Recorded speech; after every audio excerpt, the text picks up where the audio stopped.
একেবারে বৎসরে প্রথম আসা হয়েছে। এটা কবিতা আমিও কয়া যাই, তবে আমার কবিতা ওই দেখা যায় তাল গাছ হবে না গো, আমার কবিতা হবে ওই দেখা যায় কবরস্থান, ওই আমাদের ঘর, ওইখানেতে থাকতে হবে সারা জীবন ভর। আরো জোরে কর। ওই দেখা যায় কবরস্থান, ওই আমাদের ঘর, ওইখানেতে থাকতে হবে সারা জীবন ভর। ও কবর তুই চাস কি, টাকা পয়সা নেসনি, সুদ ঘুষ খাসনি, বলে না টাকা পয়সা নেই না, সুদ ঘুষ খাই না, মুমিন বান্দা পাই না। একজন যদি পাই এমনি জান্নাতের বাগান হয়ে যায়।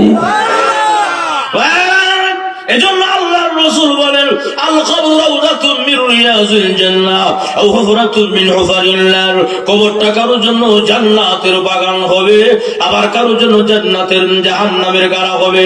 আল্লাহর রাসূল বলেন, যদি ঈমান আমল খারাপ হয় কবরটা জাহান্নামের গাড়া হয়ে যাবে, আযাব আরম্ভ হয়ে যাবে এবং বিভিন্ন রঙের ডঙ্গের শাস্তি আরম্ভ হয়ে যাবে।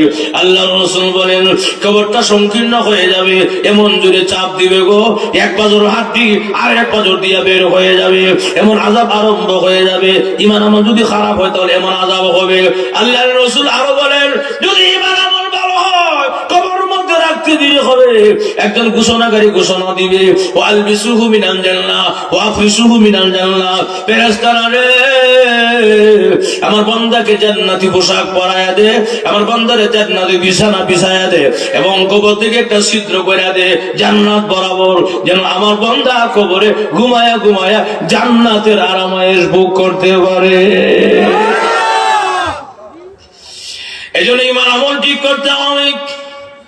ঈমান আমল যদি ঠিক না হয় তাহলে কিন্তু উপায় নাই। ঈমান আমলকে দুরুস্ত করতে হবে। ঈমান আমল ঠিক হলে আজরাইল আইলে কোন টেনশন নাই, চিন্তা নাই। ঈমান আমল খারাপ হলে আজরাইল আইলে চিন্তার শেষ নাই। আরো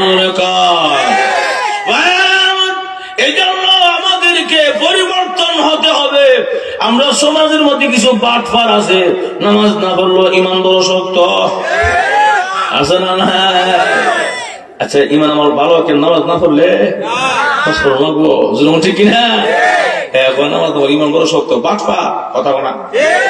এই নামাজ না পড়লে এটা তার ভিন্ন কথা, তার জব সে আল্লাহর কাছে দিবে, কিন্তু আবার লেকচার মারে ওই ঈমান শক্ত, বাটফা কথা বলছে কিনা?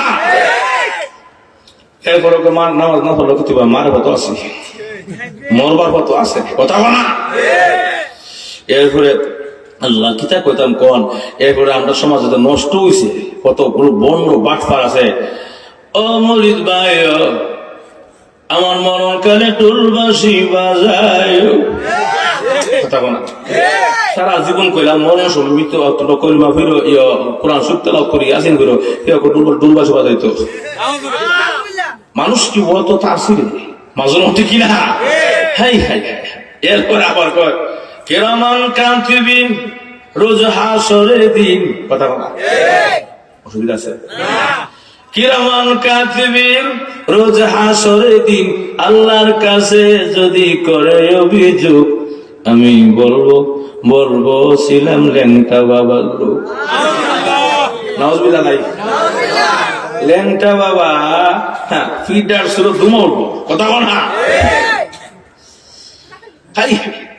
ঈমান একবার শেষ, যখন ঠিক না? আমিও কই, ও মুরিদ ভাই, ফিটের মধ্যে তেল মালিশ করে কবরে যায়, কথা বল। এটা যে দিব তেল লাগা যায়, যখন ঠিক কিনা? ভাইয়েরা আমার এমন আসুন সব বানা সময় বেশি হয়েছে কেন?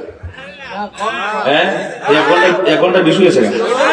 হ্যাঁ হ্যাঁ, কিতা খবর না? রাত বিশুর অসুবিধা, আপনারা তো নামাজ পড়তেন, আবার ফজর নামাজ পড়তে দিব আপনারা, ওয়াজুর নফল ওয়াজ কেউ তো ফরজ বাদ দেন, তো সবই করবা, কেউ তো ঠিক না। এর লেগে বিশু লম্বা করেন, ঠিক হইতো না যখন, ঠিক না? ইনশাআল্লাহ আবার কোন সময় সুযোগ পাই ইনশাআল্লাহ আপনার সামনে ওয়াজ করবো না ইনশাআল্লাহ।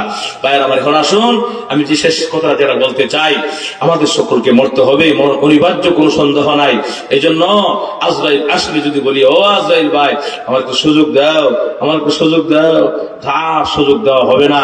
যদি আজরাইল থেকে কেউ পালাইতে চায়, কেউ পালাইতে পারবে না, যখন ঠিক না? এর লেগে ঈমান আমল ঠিক করতে হবে। ঈমান আমল দুরুস্ত করো, কবরে যাও, আখিরাতের অ্যাকাউন্টে জবাব জমাও, নেক জমাও, নিজের চাল চলন ভালো করো, জোর ঠিক না? এখন আসুন একটা হাসি কথা বলে 1 মিনিটে বলে তুমি আপনারা বাগদিন ইমাম সাহেব ওয়াজ করতেছে। ইমাম সাহেবের নাম কি? মোজাম্মেল সাহেব না? হ্যাঁ, খুব ভালো মানুষ, আলহামদুলিল্লাহ, খুব ভদ্র মানুষ। ইমাম সাহেব ওয়াজ করতেছে সবরাতের রাত। আমার মুসল্লিরা আজকে মনে একটা রাত্র, যে রাত্রি আল্লাহ প্রথম আসমানে আসে, এবং কি লাগবে চাও বলো, আল্লাহ দিয়ে দিবে। এই ওয়াজটা শুনছে আপনার বাগদির একবার সেরা গালি ভাই কেউ আসেনি না বাচ্চা কিছু আর তাহলে অসুবিধা নাই। তো উদাহরণ এই সেরা গালি ভাই হুজুর ওয়াজ শুন না আর মসজিদে বসে না, সোজা করে বাড়িতে থাকা, বাড়িতে গিয়ে গোসলখানা ঢুকিয়া সাবানদা ডুইলে শ্যাম্পু লাগাইয়া গোসল করে পবিত্র হইয়া, এরপরে নতুন জামা কাপড় লাগাইয়া, আতর সুগন্ধ লাগাইয়া, গোলাপ জল লাগাইয়া মসজিদে ঢুকছে। আবার ঢুকিয়া 2টা হাত বাড়াইছে, আল্লাহ ইমাম সাহেব আজকে দোয়া করছে, আজকে রাত যে যাও ইচ্ছা তুমি সবই দিবা, সবরাতের রাত। এর লাগে বেশি কিছু চাইতাম না, 5 লাখ টাকা দিও আমি।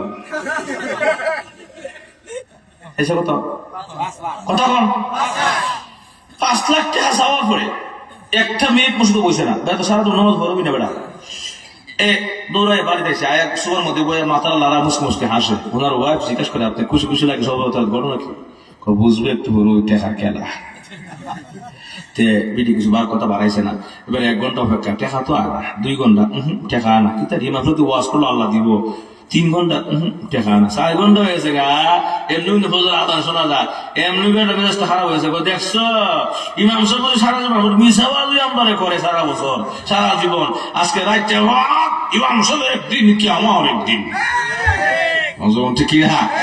এর লেগে বেড়া ফজর নামাজ হয়েছে না, বেটা জিত দিয়ে গুসা গরব দেবো আজান হয়েছে, নামাজ হয়েছে, ইমাম সাহেব নামাজ পড়াইছে, সবাই ঘুমাইতেছে, নামাজ পড়া সারা তুমি ঘুমাইছে না।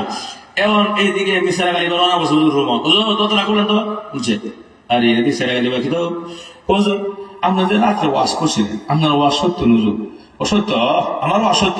আমি তো আমার কথা বলছি না, আল্লাহ নিজে কইছে আলবিন সাইল হালবিন মুস্তাকবিন হাদিস কুসিতে, আমার কাছে কি লাগবে চাও বলো, আমি আল্লাহ দিয়ে দিব। এই ওয়াজ তো আমার না, এটা আল্লাহ নিজে কইছে, রাসূল হাদিসে কইছে। আমার ওয়াজ সত্য, কোনো সন্দেহ নাই। আপনার ওয়াজ সত্য হয়ে থাকে, আল্লাহ সবই দেয়ালা এই রাত্রিতে। তা আমি তো চাইছিলাম 5 লাখ টাকা আমার টিয়া কথা বুঝেন নাই, আমার টিয়া ইমাম সাহেব সভ্য না, বেড়া নামাজ পড়ো না জীবনে একবার, দেখেছে মার হতো জগত, মরবার জগত, কথা ঠিক কিনা? এর লেগে ইমাম সাহেব বুদ্ধি খারায় জবাব দিয়েছে, কথা বলে বিদ্যুৎ আমার সালা, বিদ্যুৎ আমার সালা কথা বলে তার সিরার লগে। এর লেগে ইমাম সাহেব বুদ্ধি খারায় জবাব দিয়েছে, সেরাগালি ভাই চাইছিলেন কত? চাইছিলাম 5 লাখ, বেশি না 5 লাখ। দেখছো একজন ফেরেশতা একটা ব্যাগের মধ্যে 5 লাখ টাকা লইয়া সারা রাত মসজিদে বসে, আপনার মসজিদে খুঁজছুই বা না ঠিক কিনা? এখন আমি তো মসজিদে হয়েছি না, টাকা তো ঠিক লিয়েছি, কথা বলা মনে মনে কয় কি সভ্য না, আল্লাহ টাকা ঠিক দিয়েছে, ফেরেশতা টাকা ঠিক দিয়েছে, আমি মসজিদ নাই দিব কার কাছে, কথা বল ঠিক কিনা? আর দেখে জল আনবো 5 লাখ টাকা হারাইলাম। এখন কি অবস্থা, ইমাম সাহেব জ্বালা একটু বাড়াই দিই, বাড়াই দিতে কে শুনেন, খাইছে না, অসুবিধা হইতে পারে, অসুস্থ হইতে পারে। ফজর নামাজ তখন নাইবেন, আমি যখন সালাম ফিরি, ফজর নামাজ সালাম ফিরাইছি এমনি ফেরেশতা হারুছে হারি হালি বাগদির সমস্ত মুসল্লি চেহারা দিকে যায়, সব মসজিদের মুসল্লি ফজর নামাজ আইছে, চেহারা গেলে ভাই আর মসজিদ আইছে না। ফেরেশতার উদ্দেশ্য আসলে নামাজ আইলো চেহারা দিয়ে যেত গা, নামাজ আইছেন না, এতটা দিব কার কাছে? আপনারা সারাইলে টিহাবি আমার কাছে গা।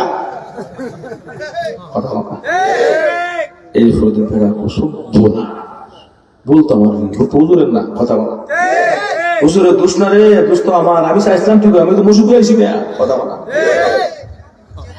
আল্লাহ যদি কেউ হেদায়েত দিয়া না, বেশি সময় লাগে।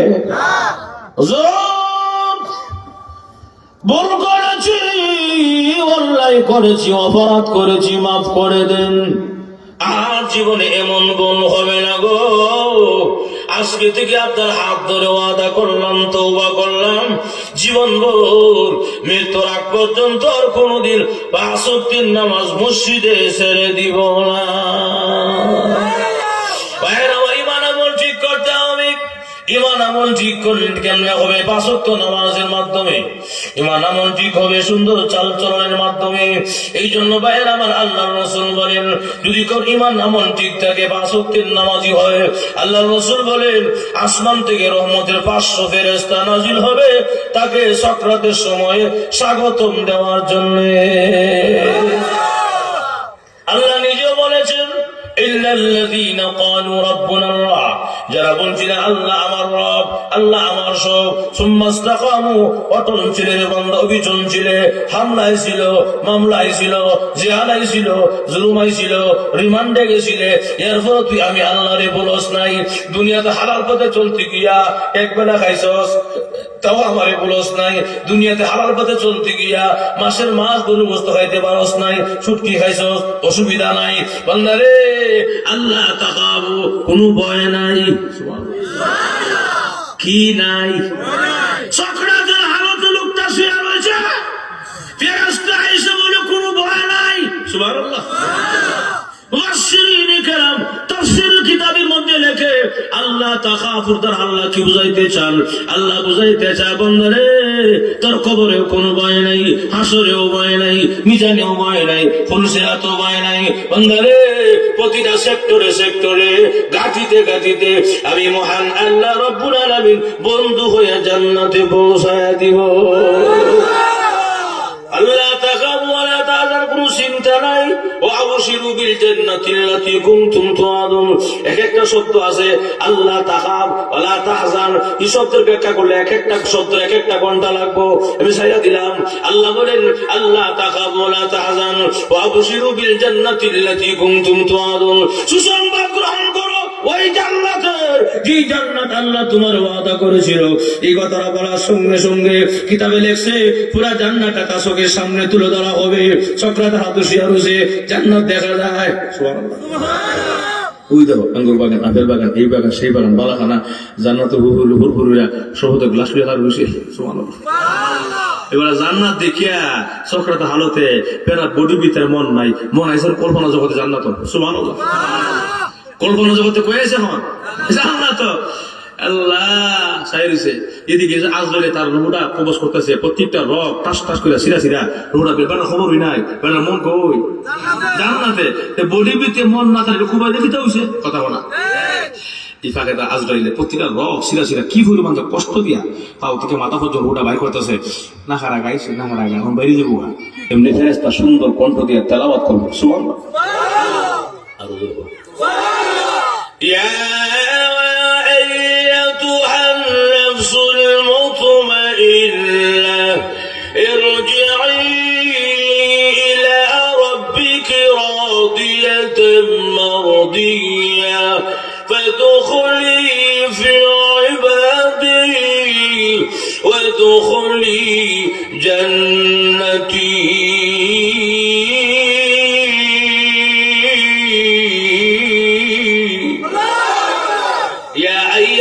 নফসুল মুতমাইন্না। হে নফসুল মুতমাইন্না, হে প্রশান্ত আত্মা, উদখুলি আই উখরুজি, আয় বের হয়ে তোর জান্নাতে আয়। আল্লাহু আকবার। উদখুলি আই উখরুজি, আয় বডি থেকে বের হয়ে তোর জান্নাতের দিকে আয়। এই কথাটা বলার সঙ্গে সঙ্গে হাজারো কষ্টের মাঝখান দিয়া আসল বাড়িটা জান্নাত দেখে দেখে মুস্কি হাসি মেরে পৃথিবী থেকে বিদায় হয়ে যাবে। এজন্য কবি বলেন এমন জীবন তুমি করো হে গঠন, মরণে হাসিবে তুমি কাঁদিবে ভুবন। ঠিক না? এমন জীবন তুমি করিও না গঠন, মরণে কাঁদিবে তুমি হাসিবে ভুবন। মরলে মানুষ হাসে বলে হ। আমরা ঢাকার মধ্যে আরামবাগে একটা লোক আছেন পেট বড়, দেওয়ানবাগি কথা বলা, এ যে মরছে পেট বড়, এ মরার পরে সবাই এখন আলহামদুলিল্লাহ কথা বলা। এই বন্ড যে মরছে, বাটপার যে মরছে, নিজেও জাহান্নামী, সবাই জাহান্নামী বানাইছে কথা বলা।